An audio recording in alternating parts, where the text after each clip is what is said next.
Y así llegamos a una convergencia, es decir, el relativismo escéptico. Tú propones, me lo vas a confirmar, desmontar todo esto, desmontarlo de alguna forma. Y la pregunta derivada es, bien, ¿y cómo? La respuesta es muy sencilla, el- eh, Aurelio. De lo que se trata es nada de lo que nos viene de fuera lo hacemos nuestro sin más. Es decir, no nos creemos, no comulgamos con ruedas de molino. Lo que nos viene de fuera, siempre tenemos que pasarlo por nuestro, no me cansaré de repetirlo, sentido común y discernimiento. Esto tiene aplicaciones prácticas muy directas. Te llega algo al móvil, te lo ha enviado una persona, quien sea, y te llega a ti al móvil. Vamos a reflexionar, no para culpabilizarnos, sino para tomar conciencia. ¿No somos demasiado ligeros a la hora de que en cuanto que yo veo lo que me ha llegado, si mínimamente me gusta, lo reenvío? Lo reenvío. Con lo que en nuestro móvil estamos permanentemente en una cadena de envíos y de reenvíos. Esto me llega, me ha gustado y lo reenvío. Hay que tener en cuenta con relación a esto que es un comportamiento de cada uno. Oye, lo que a mí me llega al móvil, antes de difundirlo, yo voy a pasarlo por el sentido común y por el discernimiento. No voy a contribuir a esta especie de locura en la que nos hemos metido. Y hay que tener en cuenta que, y me parece importante el destacarlo, Aurelio, lo siguiente. En el mundo de las redes sociales están los que se han dado en llamar los influencers. Ujú. Hay muchas plataformas y muchos canales que divulgan cualquier cosa que les pueda llegar siempre que tenga audiencia, porque eso es lo que le asegura a esa plataforma, a ese canal, tener audiencia, tener seguidores, y ese número de personas de audiencia, de seguidores, no es un tema menor, porque esas canales, esas plataformas están monetizados, es decir, consiguen un dinero gracias al número de visualizaciones que tienen en su canal. Estos influencers que llegan a muchísima gente, incluso más de uno está haciendo una fortuna gracias precisamente a esto. Y lo que sucede es que en estos canales se reproduce todo lo que resulte llamativo, lo que se entienda que puede tener impacto en la opinión pública. Y da igual que sea mentira, verdad o medio mentira. Es que ese sesgo, ese análisis no se hace. El único elemento de ponderación, ¿cuál es? Que sea algo llamativo para que cuando yo lo lance, eso haga que mucha gente acuda a mi canal y eso me genera a mí, monetizado, me genera unas ganancias. Este comportamiento es un comportamiento real, es un comportamiento que tenemos ahí y, en fin, que yo no estoy aquí para juzgar a nadie, lo que sí estamos aquí es para poner en evidencia que esto existe y que no seamos las moscas o los mosquitos que estamos ahí como tontos monetizando esos canales y esas plataformas que además nos están engañando porque a ellos además lo que dicen le importa un bledo y lo que quieren es audiencia. Pero ojo, ahora vamos a nosotros. Yo no soy un influencer, ahora voy a mí. Yo tengo un móvil y a mí me llegan cosas al móvil. Y esa manía que tenemos del reenvío, tenemos que reflexionar. ¿Y yo por qué reenvío?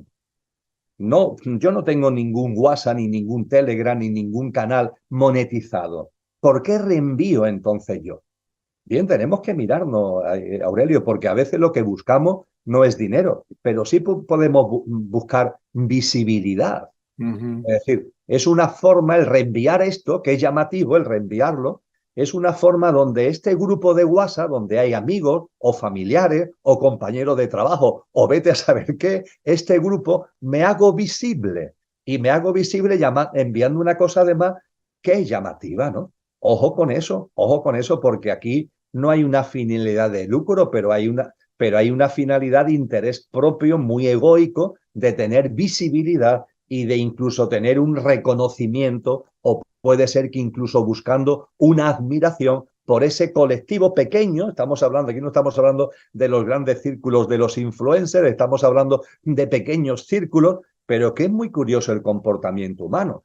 y esto, Aurelio, de verdad no lo estoy compartiendo contigo o para las personas que le llegue este vídeo con ninguna finalidad de juicio, sino sí de toma de conciencia Ujú. y ninguna finalidad de que nos culpabilicemos. Pero, hombre, sí, que tomemos conciencia y nos responsabilicemos, que no nos convirtamos, sino no seamos los que critican no sé qué, pero después en nuestra cotidianidad estamos reproduciendo exactamente lo mismo. Entonces, cuando tú me hablabas de cómo superar todo esto, bueno, pues en primer lugar es no ser tontos, es decir, ser conscientes de todo lo que aquí estamos hablando, ser conscientes y tomar conciencia. Después, en nuestro ámbito de cotidianidad, no seguirle el juego. Y repito, le seguimos el juego muchas veces buscando algunos intereses que pueden que no sean económicos, pero son intereses tuyos, de visibilidad, de reconocimiento, de admiración, de que te tengan en cuenta, de que sepas que tú estás ahí, de que tú también tienes una no sé qué o no sé cuánto. Y seguimos, y seguimos. Ujú. Pero yendo al grueso, el relativismo escéptico, ¿cómo se supera? Se supera a través de el darte cuenta, y esto es lo que nos han enseñado todos los maestros y maestras a lo largo de la historia de la humanidad, todos los sabios y sabias, darte cuenta de que hay valores, de que hay principios, de que hay certezas. Y esas certezas lo son, y no son relativas, ni dependen de ti o dependen de mí, dependen del punto de vista. No, no, no. Eso es una gran verdad. Y te pongo un ejemplo que sé que es un ejemplo controvertido, pero precisamente por ser un ejemplo controvertido acerca de que hay certezas y la influencia que puede tener todo el relativismo escéptico en intentar desmantelar estas certezas, te pongo el ejemplo de lo que está ocurriendo con relación al cambio climático. El cambio climático es un gran campo de acción de todo lo que aquí estamos compartiendo. El cambio climático hoy es puesto en cuestión por muchísima gente sobre la existencia misma de lo que denominamos cambio climático. Y en segundo lugar, sobre las causas del cambio climático.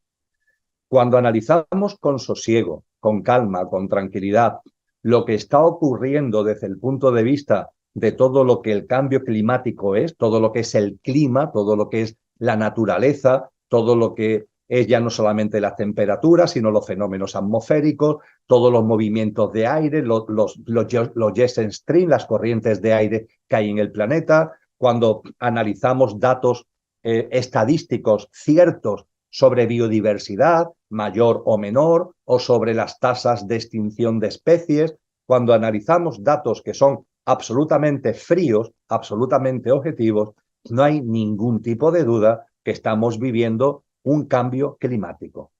A partir de ahí, el cuestionamiento viene por aquellos que dicen, es que el cambio climático siempre lo ha habido. Ciertamente, a lo largo de la historia de la humanidad y a lo largo de la historia del planeta, siempre ha habido cambio climático. Eso no quita que lo haya ahora.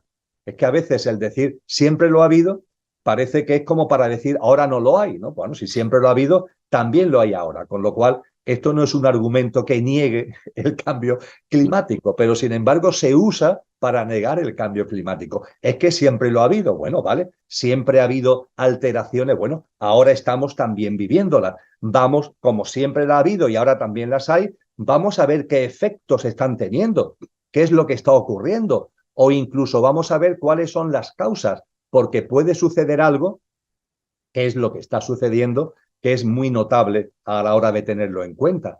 ¿Qué es lo que está ocasionando ese cambio climático? Dando por hecho de que siempre ha existido. Pero el que tenemos ahora delante, que está teniendo unos determinados efectos, vamos a empezar por las causas. ¿Qué es lo que lo está causando?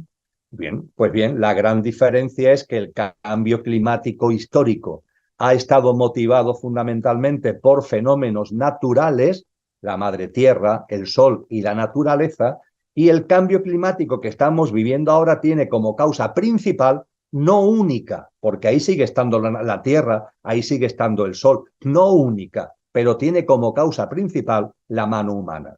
Esta es el elemento, la seña de identidad del cambio climático que estamos viviendo en el momento actual. Y a partir de ahí, esa mano humana que ha ido increciendo desde la revolución industrial, descuajeringando el planeta y los reinos de la naturaleza y los ecosistemas, eso está teniendo unos efectos que están siendo absolutamente metidos en este nubarrón del relativismo escéptico para negar que esto está sucediendo. Detrás de esto, ¿quiénes están? Fíjate, vamos a hablar de los que mueven los hilos de este mundo. Vamos a hablar de las grandes corporaciones y vamos a hablar del entramado político institucional que evidentemente está bajo la influencia de esas grandes corporaciones. Desde estas instituciones y estas corporaciones no se niega el cambio climático. Se nos viene hablando hace mucho tiempo de la existencia del cambio climático. A partir de ahí no hacen nada. Nos están diciendo que hay un cambio climático, pero a su vez no se hace absolutamente nada. Ni se hace ni se hará, porque el cambio climático que estamos viviendo en el momento presente tiene que ver fundamentalmente con la mano humana, y la mano humana tiene que ver fundamentalmente con el sistema socioeconómico que esas corporaciones y esas instituciones sostienen y al que pertenecen, con lo cual esas corporaciones y esas instituciones no van a revolverse contra el sistema socioeconómico que las alimenta. Sin embargo, nos hablan del cambio climático, no se hace nada para paliarlo por las razones que acabo de exponer. Y finalmente, ¿qué es lo que se hace? Se habla de los efectos del cambio climático. ¿Y qué es lo que estamos viendo? Que los efectos del cambio climático son esas propias corporaciones las que se diversifican para hacer negocio a la hora de atender, a la hora de minorar, a la hora de paliar esos efectos. Fíjate, porque el juego es maravilloso. Hay un cambio climático, la mano humana, sistema socioeconómico es el principal factor que lo ocasiona, no el único, porque está también la Tierra, está el Sol, pero es el principal factor que lo ocasiona. Pregono que esto está sucediendo, pero a su vez no hago absolutamente nada porque si hiciera algo estaría yendo contra mis propios intereses y mis propios privilegios. Genero una opinión pública donde se habla de cambio climático, no hago absolutamente nada y ahora cuando los efectos de ese cambio climático los tengo delante, lo que hago es atender a esos efectos con líneas de negocio, nuevas líneas de negocio que yo estoy abriendo en mis corporaciones para sacar dinero gracias a esos efectos. Y tiene que ver con los denominados sectores verdes. La mayoría o una gran parte de los proyectos empresariales que tienen que ver con sectores verdes pertenecen a las mismas corporaciones que están sosteniendo el sistema socioeconómico que causa el cambio climático. No se atiende a las causas, vamos a dejar que esto siga y cuando los efectos están ahí, yo voy a hacer un negocio a la hora de atender esos efectos. Pero claro, a la hora de atender esos efectos, estas corporaciones, eso tiene además impactos en colectivos sociales que se sublevan, que se rebelan, que protestan porque a ellos esas corporaciones que se están metiendo ahí como un elefante en una chacarrería para hacer de esto un ámbito de negocio, me están quitando ya no mi negocio, me están quitando mi forma de vida, me están quitando los ingresos que yo tengo para vivir una vida medio digna. Es lo que está ocurriendo. No se hace nada ante las causas del cambio climático. Atendemos a los efectos. Y para atender a los efectos, las grandes corporaciones se están metiendo, por ejemplo, en el mundo rural con una serie como elefante en chacarrería, con una serie de propuestas que afectan directamente al modus vivendi digno de muchísimas miles de personas. Esas miles de personas, ¿qué es lo que hacen? Que protestan. ¿Y protestan cómo? Se sublevan contra el cambio climático. Pero realmente la sublevación no debería ser el cuestionamiento del cambio climático, debería ser de todo el proceso que finalmente hace que a ti te estén dando el palo. Y a ti te están dando el palo porque hay corporaciones que esto lo están utilizando fundamentalmente, por ejemplo, para que en Europa la agricultura, la ganadería desaparezca por completo, porque ellos tienen unas líneas de negocio que amparándose en el tema del CO2, amparándose en la no contaminación, que son meramente excusas, lo que quieren es tener líneas de negocio de productos sintéticos, de productos artificiales, que es a donde nos quieren llevar, empezando por los países que se llaman desarrollados y poco a poco extendiéndolo por el conjunto del mundo.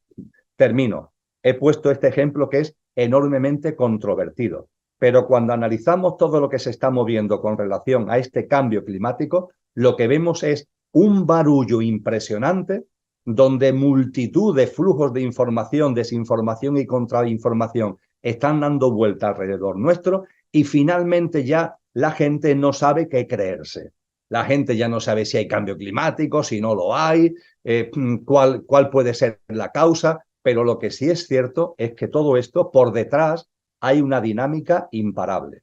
Y esa dinámica imparable la estamos viendo en directivas de la Unión Europea, la estamos viendo en propuestas legislativas que se llevan a cabo en muchos países, lo estamos viendo en líneas de negocio que están abriendo grandes corporaciones, que están chupando negocio, están chupando lucro y están acrecentando sus líneas de mercado gracias precisamente a todo esto. Y cuando analizamos lo que está detrás, pues resulta que la plataforma tal que te dice que el cambio climático no es verdad, pues cuando bicheas en ella, resulta que las dos personas que son los buques insignia de esa plataforma, pues están a sueldo de corporaciones petrolíferas, pongamos por caso, como recientemente ha sucedido en un canal muy conocido al respecto. Bien. Voy a reunir como última pregunta lo siguiente. Lo has dicho de otra manera, pero necesitamos verdades, certezas, concretas y consistentes. Existen verdades por sí mismas y por ellas llegamos a la noción, podemos llegar a tener la noción de dónde estamos y hacia dónde nos dirigimos. Estamos buscando. Y la pregunta es, en vez del sentido de la vida, ¿por qué nos buscamos el sentido de nuestra vida? Ahí lo dejas, ¿no? Ahí lo dejo. Bien. A mí me gusta compartir, Aurelio, lo siguiente. La vida con mayúscula, tiene un sentido profundo. Yo lo ligo a un término que viene de tradiciones orientales, pero que en Occidente es muy reconocido actualmente, que es el término Tao, el Tao. El Tao lo que nos indica, el principio del Tao, es que lo que existe, existe porque hay un principio primordial que lo impulsa. Esta es una verdad, vamos a llamarle, una certeza espiritual que han mantenido de una forma u otra todas las tradiciones. Hay un principio que del que todo surge y que todo lo impulsa. Y ese principio primordial, es el Tao, un vocablo del chino antiguo.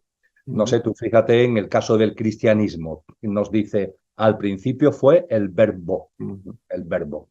Dice el Evangelio de Juan, que es como comienza el Evangelio de San Juan. Al principio fue el verbo. El verbo es vibración, ¿verdad? Dice, y el verbo era Dios, y el verbo estaba con Dios. Y ese verbo es el que pone todo en marcha, por decirlo de alguna forma. El Tao es a lo que el Tao llama el principio primordial.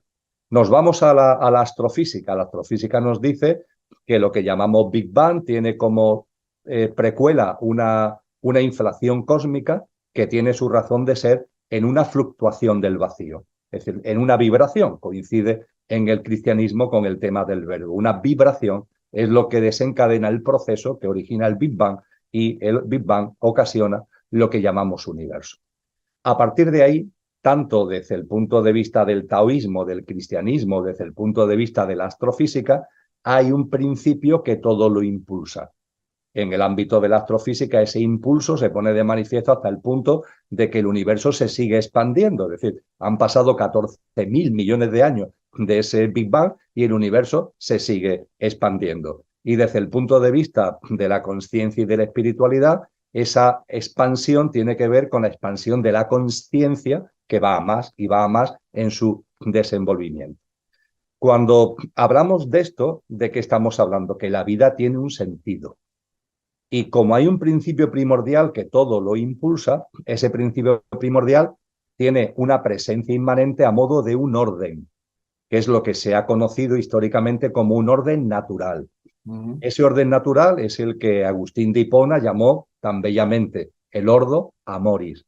ujú, Ese orden natural es el que hizo que los filósofos griegos de la Grecia clásica, de los que hemos hablado varias veces en este encuentro, Aurelio, al universo lo llamen cosmos.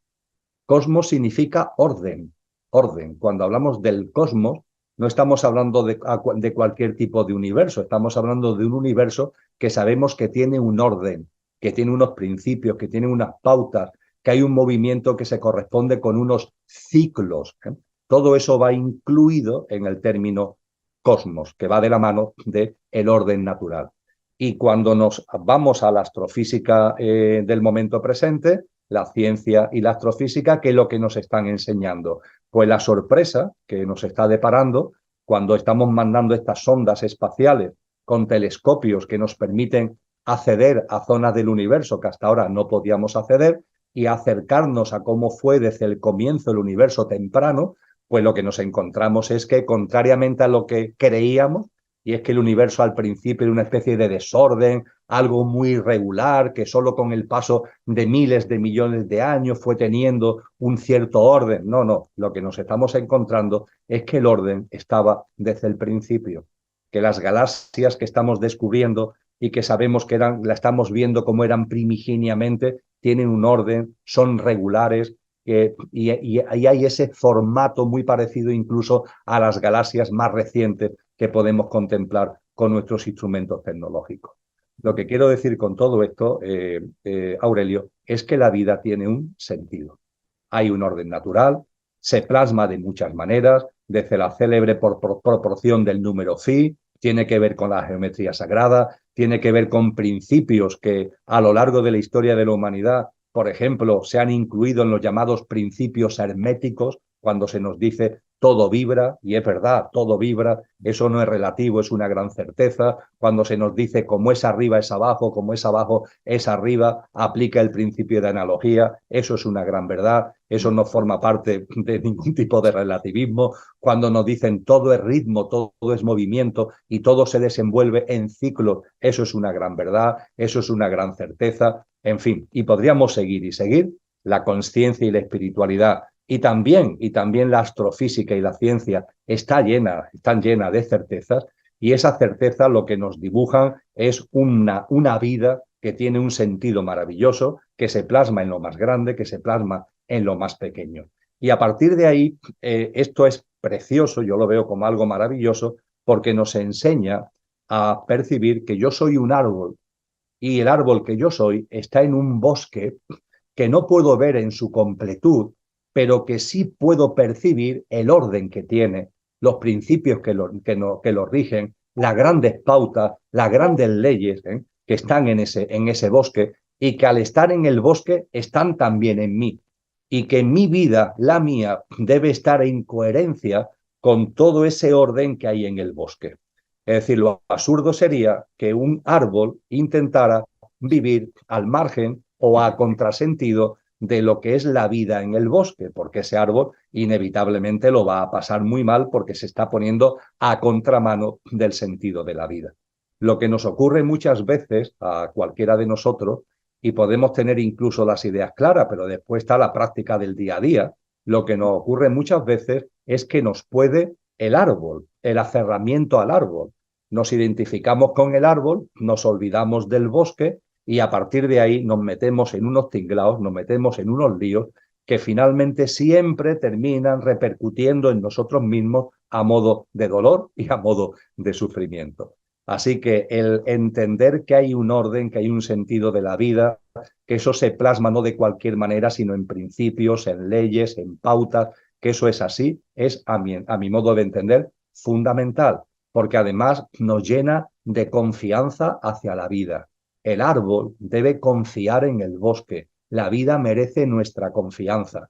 Cuando todo esto lo olvidamos, ¿qué es lo que sucede? Que nos aferramos a nuestro arbolito, a partir de ahí desconfiamos del entorno, y el arbolito que se pone a contramano del entorno y además desconfía del entorno, inevitablemente él mismo, por su propia responsabilidad, se está metiendo a contramano, y eso, como decía antes, no puede llevar sino al dolor y al sufrimiento. Así que por responder a lo que tú planteabas ya de un modo resumido y como conclusión de lo que quiero hacerte llegar y a través tuya a todos los amigos y amigas, es que para encontrar el sentido de nuestra vida hay que entender el sentido de la vida.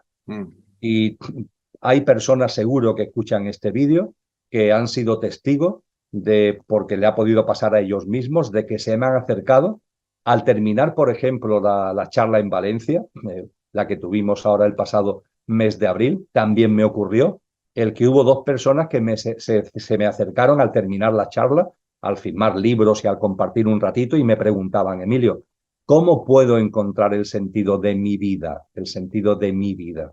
Pues mira, si lo que buscas así a bote pronto es el sentido de tu vida, nunca lo vas a encontrar. Tienes que poner tu atención primero en el sentido de la vida. Busca el sentido de la vida. Que tu sentido común, tu discernimiento, tu atención, lo que puede ser tu estudio, lo que puede ser el tiempo que dedicas a observar, todo eso, ponlo en primer lugar al servicio de la búsqueda del servicio de la vida. Y cuando vayas percibiendo cuál es el sentido de la vida, entonces te puedes plantear cuál es el sentido de tu vida. Que efectivamente tu vida tiene un sentido, pero es en el marco del sentido de la vida. Esto además es maravilloso porque cuando lo vamos interiorizando, cuando lo vamos practicando, lo que te das cuenta es que el árbol, para vivir, tiene que tener en cuenta el orden, tiene que tener en cuenta el sentido del bosque. Y una vez que sé cuál es el sentido del bosque, yo intento alinear el sentido de mi vida con el sentido del bosque. Y esto deriva en lo que yo llamo como algo extraordinario, es que es ese momento, y solo entonces, es cuando se puede vivir la experiencia maravillosa de darte cuenta de que tú, siendo el árbol, eres a la vez el bosque. Es decir, que el alinearte con el sentido de la vida del bosque, tú como árbol, no te estás ninguneando en el sentido de que yo, que soy un árbol, pero no tengo otro remedio que seguir lo que son las directrices del bosque. No, cuando encuentres el sentido de la vida del bosque y el sentido de tu vida lo alinees con el sentido de la vida del bosque, te vas a dar cuenta de que es que tú eres el bosque. Tú no eres un árbol, tú eres el bosque. Es esto que el genial Willy Jigger, ¿no?, el gran monje benedictino, nos ha intentado trasladar en el título de su obra más conocida: La ola es el mar, la ola es el mar. La ola tiene un sentido de vida, claro que lo tiene, pero la ola antes tiene que comprender que forma parte del océano y comprender el sentido que tiene el océano. A partir de ahí aparece el sentido de mi vida como ola, y el sentido de mi vida como ola debe ir ligado, alineado con el sentido de la vida del océano, y cuando eso se produce es cuando la ola se da cuenta que siendo ola a la vez es el océano, la ola es el mar. Aconsejo la lectura de este texto porque es muy explicativo de lo que acabo de sintetizar.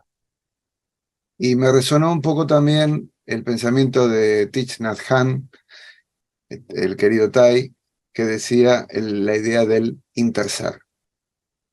Esta figura universal que nos ha dejado hace poco, relativamente hace poco, vivía justamente con ese espíritu, como tú dices, del árbol en el bosque o de la ola en el mar.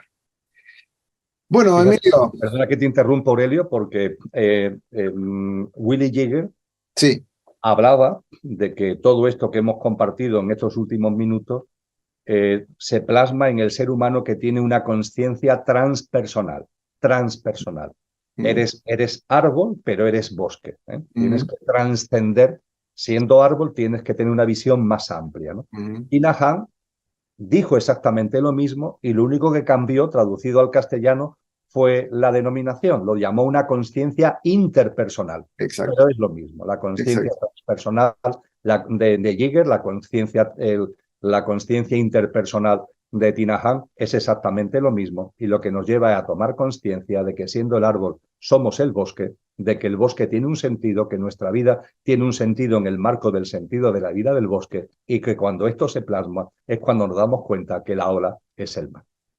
Fantástico. Emilio, empezamos hablando de relativismo escéptico y terminamos en la antípoda, en lo universal, en la verdad fundamental, la certeza y en la confianza. Esta palabra es muy importante. Yo creo, en estos tiempos, nuestros amigos que nos están viendo en este momento dirían, para mí, transmito una herramienta. Si hay problemas, me acordaba de esta frase, que alguien la dijo, que dice, no te preocupes, no hay nada bajo control, no te preocupes. Por lo tanto, ¿qué nos queda? Confiar, confiar. Absolutamente eso. Emilio, muchas gracias, muchísimas gracias, y si lo quieres cerrar, como siempre. Bueno, sí, lo cierro, pero simplemente transmitiéndote el agradecimiento, Aurelio. Es siempre un placer compartir contigo y además siempre compartimos temas profundos que intentamos, como tú decías desde el principio, masticarlo lo más posible. Dentro de lo que algunas cosas se pueden masticar más y otras Lo, se pueden masticar menos. Pero yo creo que mi agradecimiento. tú lo has logrado. Muchas gracias, Emilio. Y a los amigos que nos están viendo, también nuestro agradecimiento por la compañía y la promesa de encontrarnos aquí de nuevo en las entrevistas de Tú Mismo. Hasta la próxima.